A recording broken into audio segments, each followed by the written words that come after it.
ठीक है बच्चों, अब आ जाओ इसका ऑल्टरनेटिवली एक और प्रूफ है। इसको मैं क्या करूंगा, फिर वही कंसेप्ट लगाऊंगा, ए यूनियन फाई को मैं ए का सबसेट प्रूफ कर दूंगा, फिर ए को मैं ए यूनियन फाई का सबसेट प्रूफ कर दूंगा, तो फिर क्या हो जाएगा, A union phi is equal to A proof हो जाएगा। ठीक है, तो मैंने क्या बोला कि let x belongs to A union phi, x जो है हमारा ए यूनियन फाई का एलिमेंट है, तो ये क्या इंप्लाई करेगा, एक्स बिलोंग्स टू ए और एक्स बिलोंग्स टू फाई, तो ये क्या होगा, एक्स बिलोंग्स टू ए, ठीक है, एंड x तो फाई के इक्वल नहीं होगा तो ये हट गया, तो x बिलोंग्स टू ए, तो x किसका एलिमेंट हमने एज्यूम किया, a यूनियन फाई का, और हमें x किसका एलिमेंट मिल गया, a का, तो यहां से हमें क्या पता चला, a union phi the subset of a, इसको हमने फर्स्ट इक्वेशन मान लिया। फिर हमने क्या बोला कि let x belongs to a, x को हमने a का एलिमेंट मान लिया, तो इसको मैं ऐसे लिख सकता हूं, x बिलोंग्स टू a और x belongs to phi, x या तो ए का एलिमेंट होगा या तो फाई का, तो क्या होगा, ए यूनियन फाई का एलिमेंट होगा। तो फिर यहां से हमें क्या पता चला, A is the subset of A union phi, तो फ्रॉम 1 एंड 2 से हमें क्या पता चल गया, A union phi is equal to A, ये भी प्रूफ हो गया। ठीक है, तो ये सब लॉजिकली प्रूफ है, इसमें एज सच कुछ याद नहीं करना है या फिर तुम ऐसे नहीं करना, बार बार बोल रहा हूं, इसके प्रूफ को रटने की जरूरत नहीं, एक बार सुन लो, और बहुत ज्यादा अगर तुम्हारे पास टाइम है तो एक बार लिख लो, उसके बाद इसके प्रूफ को भूल जाओ। हाँ, लेकिन लॉ हमें याद होनी चाहिए, लॉ के बिना कोई चारा नहीं है, उसको तुम्हें याद ही रखना होगा, तुम्हें क्वेश्चन सॉल्व करना है तो। ठीक है, अब इसका यूज मैंने एक बार और बोल दिया, यूज कहाँ आएगा, जब हम कुछ सेट के प्रूफ डेट वाले क्वेश्चन करेंगे तो उसमें ये लॉजिक सब यूज आएगा। इस लॉजिक को तुम यूज करके जो प्रूफ डेट वाले क्वेश्चन होंगे ना सेट के, उन सेट के प्रूफ डेट वाले क्वेश्चन तुम प्रूफ कर पाओगे। ठीक है, तो ये क्लियर है। अब आ जाओ थर्ड लॉ, क्या हमारा कॉम्यूटेटिव लॉ।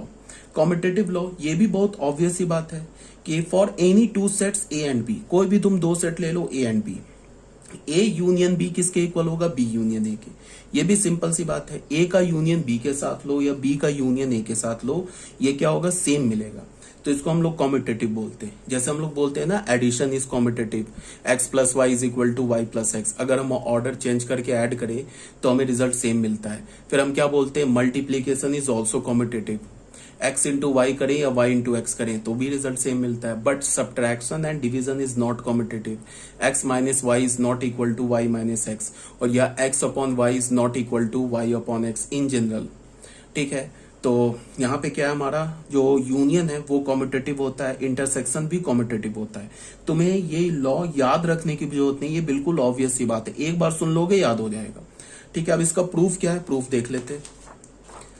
इसमें क्या बोल रहा है कि पहले हमने क्या माना, let x be any element of A union B, x को हमने क्या किया, ए यूनियन बी का कोई रैंडम एलिमेंट उठा लिया, कोई आर्बिटरी एलिमेंट उठा लिया। अब अगर एक्स ए यूनियन बी का एलिमेंट है तो एक्स ए का भी एलिमेंट है और एक्स बी का भी एलिमेंट है, ये तो यूनियन का डेफिनेशन है। तो इसको मैं बोल सकता हूं एक्स ए का एलिमेंट है और एक्स बी का एलिमेंट है, इसी को मैं बोल सकता हूं एक्स बी का एलिमेंट है और एक्स ए का एलिमेंट है। इसको आपस में इंटरचेंज करने से तो कोई प्रॉब्लम हुआ नहीं। तो यहां से क्या मिल गया, x element of B union A, लेकिन हमने एक्स किसका एलिमेंट माना था, ए यूनियन बी का, एक्स किसका एलिमेंट मिल गया हमें, बी यूनियन ए का। एक्स है क्या, कोई भी रैंडम या आर्बिटरी एलिमेंट है, तो हमें क्या मिल गया, A union B is the subset of B union A, A union B is the subset of B union A, इसको हमने फर्स्ट इक्वेशन मान लिया। कन्वर्सली हमने क्या किया, let x be any element of B union A, B union A का element उठा लिया। अब हमने क्या बोला कि अगर एक्स बी यूनियन ए का एलिमेंट है तो ये इंप्लाई कर रहा है कि एक्स बी का भी एलिमेंट है और एक्स ए का भी एलिमेंट है, फिर इसको इंटरचेंज कर दिया तो हमें क्या मिल गया, एक्स एलिमेंट ऑफ ए और एक्स एलिमेंट ऑफ बी। तो यहां से हमें क्या पता चला, X element of A union B, A का भी एलिमेंट है और बी का भी एलिमेंट है, इसका क्या मतलब है, एक्स एलिमेंट है यूनियन बी का। तो यहां से हमने एक्स किसका एलिमेंट माना था, बी यूनियन ए का, हमें एक्स किसका एलिमेंट मिला, ए यूनियन बी का। तो इसका क्या मतलब हुआ कि बी यूनियन ए सबसेट हो गया ए यूनियन बी का। तो फ्रॉम 1 एंड 2 क्या हो गया, A union B is equal to B union A, ये प्रूफ हो गया, कंप्लीट प्रूफ हो गया। ठीक है, अब इसका दूसरा मेथड क्या, ऑल्टरनेटिवली एक्स को माना ए यूनियन बी का एलिमेंट, तो इसको हम क्या बोलेंगे, X element of A union B if and only if x belongs to A और x belongs to B. X अगर ए यूनियन बी का एलिमेंट होगा ये तभी पॉसिबल है कि जब एक्स ए का एलिमेंट हो और एक्स बी का एलिमेंट हो। If and only if x belongs to B और एक्स बिलोंग्स टू ए, इसको चेंज कर दिया, कोई प्रॉब्लम नहीं है। अब अगर एक्स बी का भी एलिमेंट है और एक्स ए का भी एलिमेंट है, if and only if x belongs to B union A, तो अगर एक्स क्या होगा, बी यूनियन ए का एलिमेंट होगा। तो हमें क्या पता चला, x belongs to A union B if and only if x belongs to B union A। अगर x A यूनियन B का एलिमेंट है तो गारंटी है कि x B यूनियन A का भी एलिमेंट है। तो इसका क्या मतलब हुआ कि A यूनियन B में जितने भी एलिमेंट्स है वो सारे एलिमेंट्स B यूनियन A में भी है, तो फिर A यूनियन B और B union A equal proof हो गया। तो ये भी एक मेथड है। इस टाइप से ना if and only if use करके हम अपने प्रूफ के साइज को, मतलब प्रूफ के लेंथ को कम कर सकते हैं, मतलब कम ही स्टेप्स में हम प्रूफ कर सकते हैं।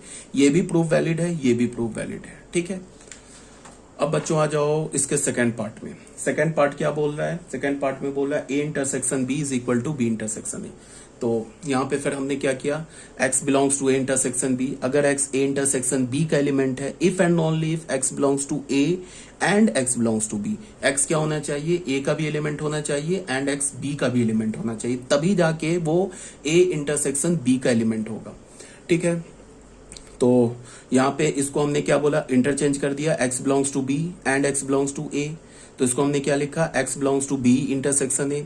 तो हमें क्या पता चला कि x belongs to a intersection b if and only if x belongs to b intersection a। इसका मतलब क्या है कि अगर हमने x कोई भी a इंटरसेक्शन b का एलिमेंट उठाया तो वो x b इंटरसेक्शन a का भी एलिमेंट होगा। तो hence a intersection b is equal to b intersection a, ये प्रूफ हो गया। इस सेकेंड प्रूफ को तुम सबसेट वाला भी जो प्रूफ मैंने बताया ना, ये प्रूफ ऐसे भी प्रूफ कर सकते थे। कैसे प्रूफ करोगे, a इंटरसेक्शन b को तुम b इंटरसेक्शन a का सबसेट प्रूफ कर दो और b इंटरसेक्शन a को तुम a इंटरसेक्शन b का सबसेट प्रूफ कर दो। तो वहां से क्या प्रूफ हो जाएगा, a intersection b is equal to b intersection a, ये भी प्रूफ हो जाएगा। बहुत सिंपल है, करना चाहते हो चलो मैं करके दिखा देता हूँ। अगर मैंने क्या बोला कि x जो है एलिमेंट है a इंटरसेक्शन b का, तो ये क्या इंप्लाई करेगा कि x एलिमेंट है a का एंड x एलिमेंट है b का। ठीक है, तो यहां से ये क्या इंप्लाई करेगा, x एलिमेंट है b का एंड x एलिमेंट है a का। इसको पलटने से कोई प्रॉब्लम तो है नहीं। तो यहां से क्या हुआ कि x एलिमेंट है b इंटरसेक्शन a का। तो x किसका एलिमेंट लिया था, a इंटरसेक्शन b का। किसका एलिमेंट मिल गया, b इंटरसेक्शन a का। तो यहां से हमें क्या इंप्लाई हुआ कि a इंटरसेक्शन b जो है ना, वो सबसेट हो गया किसका, b इंटरसेक्शन a का। इसको हमने फर्स्ट इक्वेशन मान लिया। फिर हमने क्या बोला, x element of b intersection a। तो ये क्या इंप्लाई करेगा, x element of b and x element of a। ये क्या हो गया, x एलिमेंट ऑफ a। तो यहां से हमें क्या पता चला, इसको फिर पलट दिया, x element of a and x element of b। यहां से भी कोई प्रॉब्लम नहीं है। तो यहां से हमें क्या पता चला, x element of a intersection b। तो यहां से हमें क्या हुआ कि b intersection a is the subset of a intersection b। इसको हमने सेकंड मान लिया। तो अब क्या बोलेंगे, from 1 and 2, from 1 and 2। 1 and 2 से हमें क्या पता चला कि a intersection b is equal to b intersection a। ये भी हैंस प्रूफ हो गया। ये भी एक मेथड है, ऐसे भी प्रूफ कर सकते हो। इसमें थोड़ा सा स्टेप्स ज्यादा लिखना पड़ा, इफ एंड ओनली इफ में 2 ही 3 स्टेप में सॉल्व हो जाएगा, मतलब प्रूफ हो जाएगा। ठीक है, तो हमने 3 प्रूफ कर लिए, मतलब 3 रूल्स कर लिए। पहला रूल क्या था हमारा, आइडेम्पोटेंट लॉ। आइडेम्पोटेंट लॉ क्या होता है, a intersection a is equal to a, पहला। और क्या होता है, A union A is equal to A। ये था हमारा आइडेम्पोटेंट लॉ। दूसरा रूल क्या था हमारा, आइडेंटिटी लॉ। आइडेंटिटी लॉ क्या होता है, A intersection S is equal to A union phi is equal to A। ठीक है, प्रूफ तुम लॉ का नाम भले ही याद ना रखो, बट तुम्हें प्रूफ याद रखना है। प्रूफ का प्रूफ नहीं, लॉ का नाम याद नहीं रखो, लेकिन तुम्हें लॉ याद रखना है। प्रूफ भी तुम भूल जाओ चलेगा, बट लॉ याद रखना, बार बार बता रहा हूं, लॉ नहीं भूलना है। लॉ भूलोगे तो फिर क्वेश्चन नहीं होगा सॉल्व। ठीक है, तो यहां पे क्या बोल रहा है, for any 3 sets. Associative law क्या है, for any 3 sets A B and C। कोई भी 3 सेट्स है तुम्हारे पास A B और C, तो इसको हम क्या लिख सकते हैं, A union B union C। यहाँ पे B यूनियन C में हमने ब्रैकेट लगा रखा है, ये ब्रैकेट उठा के किस पे लगा दिया, A यूनियन B पे, यूनियन C। ये भी इक्वल है। मतलब क्या है कि पहले तुम A का यूनियन निकालो B यूनियन C के साथ, या A यूनियन B का यूनियन निकालो C के साथ, ये इक्वल है। ठीक है, यहाँ पे दूसरा क्या है, A का इंटरसेक्शन निकालो B इंटरसेक्शन C के साथ, या A इंटरसेक्शन B का इंटरसेक्शन निकालो C के साथ, ये इक्वल है। ये एसोसिएटिव लॉ है। जैसे हम नहीं बोलते हैं एडिशन में एसोसिएटिव लॉ क्या होता है, एडिशन में एसोसिएटिव लॉ फॉलो होता है। मीन्स क्या है कि जैसे तुम x plus y plus z use कर लो, ऐसे ले लो, इसको तुम क्या लिख सकते हो, x plus y plus z लिख सकते हो। ठीक है, या फिर तुम लिख लो x into y into z लिख लो, ये क्या हो जाएगा x into y into z, ये हो जाएगा, ये एडिशन के लिए। बट ये डिवीजन और सब्ट्रैक्शन के लिए नहीं है। इसका मतलब क्या है कि अगर तुम्हारे पास ऐसे लिखा है ना, मान लो ऐसे लिखा है 2 - 3 - 5 ऐसे लिखा है, ठीक है, तो इसके लिए क्या होगा कि, या फिर तुम्हारे पास ऐसे लिखा है, डिवीजन लिखा है, तो इसमें बोर्ड मास लगता है। ये तुमने 6-7 क्लास में पढ़ा होगा, बोर्ड मास लगता है। बोर्ड मास का मतलब क्या होगा कि तुम्हें पहले ये देखना होगा कि पहले क्या होगा, पहले डिवीजन होगा फिर सब्ट्रैक्शन होगा। या फिर ऐसे लिखा है 2 - 3 - 5 लिखा है, तो ये लिखा हुआ एक्चुअल में क्या है कि इसमें सब्ट्रैक्ट ये लगेगा, क्या लगेगा इसमें, ब्रैकेट यूज होगा। ब्रैकेट यूज होने का मतलब कि पहले हम किस दो को सब्ट्रैक्ट करेंगे, ठीक है। बट एडिशन में और मल्टीप्लीकेशन में ब्रैकेट की जरूरत नहीं होती है, बिकॉज क्या है, तुम x प्लस वाई में ब्रैकेट लगाओ या y प्लस जेड में ब्रैकेट लगाओ, सेम ही मिलेगा। x इंटू वाई में ब्रैकेट लगाओ या y इंटू जेड में ब्रैकेट लगाओ, सेम ही मिलेगा, ठीक है। तो ये तो बात हो गई हमारी एसोसिएटिव रूल, मैंने समझाया। अब इसका प्रूफ क्या है, इसके भी मेथड 1 है, कई सारे मेथड है। इसमें मेथड 1 में क्या बोला गया कि हम लोग मेथड 1 में क्या करेंगे कि लेफ्ट हैंड साइड का ये सेट है ना, इसको राइट हैंड साइड के सबसेट के प्रूफ कर देंगे, और राइट हैंड साइड के सेट को लेफ्ट हैंड साइड के सेट का सबसेट प्रूफ कर देंगे, तो फिर दोनों इक्वल हो जाएगा।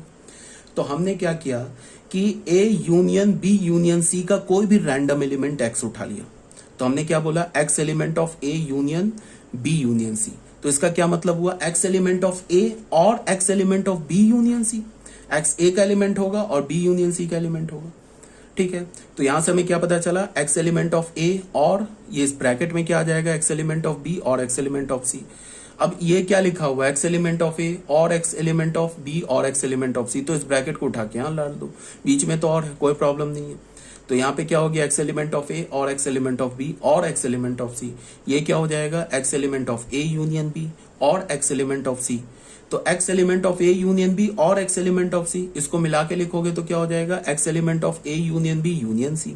तो X किसका एलिमेंट हमने लिया था, A union B union C का, और X हमें किसका मिल गया, A union B union C का एलिमेंट मिल गया।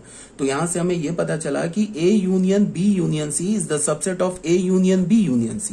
तो क्या हो गया, A union B union C is the subset of A union B union C। इसको हमने A इक्वेशन मान लिया, स्मॉल A इक्वेशन मान लिया। अब फिर हमने क्या किया, कोई हमने X एलिमेंट उठाया A union B union C का, फिर वही सेम लॉजिक, X एलिमेंट उठाया A union B union C का। तो ये क्या इंप्लाई हुआ, X एलिमेंट ऑफ A होगा और X एलिमेंट ऑफ B होगा, ब्रैकेट में यूज किया, और X एलिमेंट ऑफ C होगा। तो इसको हम ब्रैकेट को क्या कर सकते हैं, यहाँ पे ले जा सकते हैं। तो फिर क्या हो गया, X एलिमेंट ऑफ A और X एलिमेंट ऑफ B और X एलिमेंट ऑफ C। तो यहाँ से क्या पता चला, X एलिमेंट ऑफ A और X element of B union C। तो इस दोनों को मिला दोगे तो क्या हो जाएगा, X element of A union B union C। तो X किसका एलिमेंट लिया था, A union B union C का, और X किसका एलिमेंट मिल गया, A union B union C का। इसका क्या मतलब हुआ कि A union B union C is the subset of A union B union C, ठीक है। तो यहां से देख लो फिर क्या हमें मिला, A union B union C, A union B union C का सबसेट हो गया, तो फ्रॉम A एंड B ये दोनों सेट इक्वल हो गए। तो ये था हमारा मेथड 1। अब आ जाओ मेथड 2 में। मेथड 2 में क्या है, X element of A union B union C। ये इफ एंड ऑनली इफ से प्रूफ करेंगे तो जल्दी प्रूफ हो जाएगा। X जल्दी प्रूफ होने का मतलब कुछ स्टेप्स हमारे सेव हो जाएंगे, कम ही स्टेप में प्रूफ हो जाएगा। तो हमने क्या बोला, X element of A union B union C। If and only if X element of A और X element of B union C। अगर X A union B union C का एलिमेंट है, if and only if X A का भी element होना चाहिए और X ये एलिमेंट होना चाहिए B यूनियन C का। फिर इसको हमने क्या लिखा, if and only if X element of A और X एलिमेंट ऑफ B और X एलिमेंट ऑफ C। इस ब्रैकेट को इधर कर दिया। फिर हमने क्या बोला, X element of A union B, और है यहाँ पे, और की जगह यूनियन C आ जाएगा। तो X element of A union B union C, X element of A union B union C, if and only if X element of A union B union C। इसका मतलब क्या है कि अगर X A union B union C का element है तो वो X A union B union C का भी होगा। तो यहां से हमें क्या पता चल गया कि A union B union C is equal to A union B union C। तो ये भी प्रूफ हो गया। ये था हमारा मेथड 2 था। अब सेकेंड पार्ट में आ जाओ, सेम लॉजिक चलेगा। ये मेथड सेकंड पार्ट में आ जाओ, A intersection B intersection C। Second part में आ जाओ। सेकंड पार्ट में हमने क्या बोला कि let X element of A intersection B intersection C। तो ये क्या होगा, X element of A and x element of B intersection C. X क्या होगा, बी इंटरसेक्शन सी का एलिमेंट होगा। तो इसको हमने क्या बोला, x element of A and, इसको ब्रैकेट में रखा, एलिमेंट ऑफ बी एंड सी। तो ये बीच में एंड है, फिर ब्रैकेट को यहां ले गए, तो ये क्या हो गया, X intersection B and x element of C. इस दोनों को मिला दिया, ये एंड की जगह इंटरसेक्शन डाल दिया, तो x element of A intersection B intersection C. ठीक है ना। तो हमें क्या मिल गया कि A intersection B intersection C, ये किसका सबसेट हो गया, A intersection B intersection C का। सेम लॉजिक से तुम क्या करोगे कि A intersection B intersection C को सबसेट दिखा दोगे A intersection B intersection C का, तो ए और बी से क्या हो जाएगा, ये दोनों सेट इक्वल हो जाएगा। ठीक है, ये भी तो सिंपल है, कोई प्रॉब्लम नहीं होनी चाहिए। अब मेथड टू वही if and only if. If and only if में क्या है कि x belongs to A intersection B intersection C. If and only if x belongs to A and x belongs to B intersection C. ठीक है, तो यहां से क्या हो गया, x belongs to A and x belongs to B and x belongs to C. इस bracket को उठा के यहां डाल दिया, x belongs to A and x belongs to B and x belongs to C. ठीक है, तो इसको हमने क्या बोला, x belongs to A intersection B and x belongs to C. ठीक है, इस एंड की जगह इंटरसेक्शन डाल दिया, तो if and only if x belongs to A intersection B intersection C. तो यहां से हमें क्या पता चला कि if x belongs to A intersection B intersection C, if and only if x belongs to A intersection B intersection C, तो ये भी प्रूफ हो गया। तो ये था हमारा फोर्थ लॉ, इसे हम क्या बोलते हैं, एसोसिएटिव लॉ। अब बच्चों आ जाओ डिस्ट्रीब्यूटिव लॉ पे। डिस्ट्रीब्यूटिव लॉ क्या बोलता है कि यूनियन जो है ना वो इंटरसेक्शन पे डिस्ट्रीब्यूटिव है और इंटरसेक्शन यूनियन पे डिस्ट्रीब्यूटिव है। जैसे तुमने एल्जेब्रा में पढ़ा होगा ना कि multiplication is distributive over addition, ऐसे पढ़ा है ना हमने। x इंटू अगर मान लो लिखा होता है y प्लस जेड, तो इस मल्टीप्लाई को हम एडिशन पे डिस्ट्रीब्यूट कर देंगे। मीन्स क्या हो जाएगा, इसको हम ऐसे लिखेंगे x into y plus x into z. इसको हम क्या बोलते हैं, multiplication is distributive over addition. ठीक है, यहां पे क्या है कि मैं बोल रहा हूं कि यूनियन जो है वो इंटरसेक्शन पर डिस्ट्रीब्यूटिव है और इंटरसेक्शन जो है वो यूनियन पर डिस्ट्रीब्यूटिव है। कहने का क्या मतलब है, ए इंटरसेक्शन लिया और बी यूनियन सी लिया। यहाँ पे यूनियन जो है ना वो प्लस का काम कर रहा है, इंटरसेक्शन वो मल्टीप्लीकेशन का काम कर रहा है। तो इसको हम ऐसे लिख सकते हैं, ए इंटरसेक्शन बी और यूनियन ए इंटरसेक्शन सी, ऐसे लिख सकते हैं। या फिर ऐसे लिखा हो, A union B intersection C. यहाँ पे ये इंटरसेक्शन प्लस का काम कर रहा है, ये किसका काम कर रहा है, मल्टीप्लीकेशन का। तो इसे हम क्या लिख सकते हैं, ए यूनियन बी और इंटरसेक्शन ए यूनियन सी, ऐसे लिख सकते हैं। ठीक है, ये लॉ सब है ना, तुम्हें याद रखना है। लॉ का नाम भूल जाओ बट ये लॉज याद रखने तुम्हें। ठीक है, इसका प्रूफ देख लेते हैं। फॉर एनी थ्री सेट्स, यही बता रहा है, A B and C. A union, देखो यहाँ यूनियन है, यहाँ इंटरसेक्शन है, तो हम इसको क्या लिखेंगे, A union B intersection A union C. फिर क्या लिखेंगे, यहाँ इंटरसेक्शन है, यहाँ यूनियन है, तो क्या लिखेंगे, A intersection B union A intersection C. ठीक है, मेथड 1 आ जाओ। इसके मेथड 1 में हम इसे कैसे प्रूफ करेंगे वो देख लेते हैं। ठीक है, तो इसको हमने क्या बोला मेथड 1 में, let x belongs to A union B intersection C. x अगर हमने किसका एलिमेंट ले लिया, A union B intersection C का ले लिया, तो ये क्या इंप्लाई करेगा कि x ए का एलिमेंट होगा और x एलिमेंट होगा बी इंटरसेक्शन सी का। तो यहाँ पे हमने क्या लिखा, ये यूनियन है ना, तो यूनियन की जगह और यूज होता है और इंटरसेक्शन की जगह एंड यूज होता है। बिकॉज यूनियन क्या है, कंडीशन है, इंटरसेक्शन क्या है, सॉरी यूनियन क्या है, ऑप्शन है, इंटरसेक्शन क्या कंडीशन है। तो ऑप्शन के लिए हम और यूज करते हैं, कंडीशन के लिए हम एंड यूज करते हैं। तो ये क्या होगा, एक्स एलिमेंट ऑफ ए और इसको हमने क्या लिख दिया, बी इंटरसेक्शन सी को क्या लिख दिया, X element of B and x element of C. अब बच्चे क्या होता है, और एंड आपस में डिस्ट्रीब्यूट हो जाता है। इसको हम ऐसे भी लिख सकते हैं, एक्स एलिमेंट ऑफ ए और X element of B and x element of A और एक्स एलिमेंट ऑफ सी। तो ये मिलके क्या हो जाएगा, ये ए यूनियन बी, और ये मिलके क्या हो जाएगा, ए यूनियन सी। बीच में क्या है, एंड। तो ये क्या हो जाएगा, x element of A union B and x element of A union C. तो इसको हम क्या लिखेंगे, x element of A union B and की जगह इंटरसेक्शन ए यूनियन सी। तो एक्स किसका एलिमेंट हमने लिया था, A union B intersection C का। एक्स किसका एलिमेंट आ गया, A union B intersection A union C का। इसका क्या मतलब है कि A union B intersection C subset हो गया A union B intersection A union C का। ठीक है, तो यही बात हमने यहां पे लिखा, क्या, A union B intersection C क्या हो गया हमारा, सबसेट हो गया किसका, A union B intersection A union C का। सिमिलरली सेम लॉजिक से तुम प्रूफ कर दो, इसको तुम इसका सबसेट दिखा दो। Similarly A union B intersection A union C subset हो जाएगा A union B intersection C का। तो फ्रॉम ए एंड बी ये दोनों सेट इक्वल हो गया। ये तो था हमारा मेथड नंबर 1। अब बच्चों आ जाओ मेथड नंबर 2 में।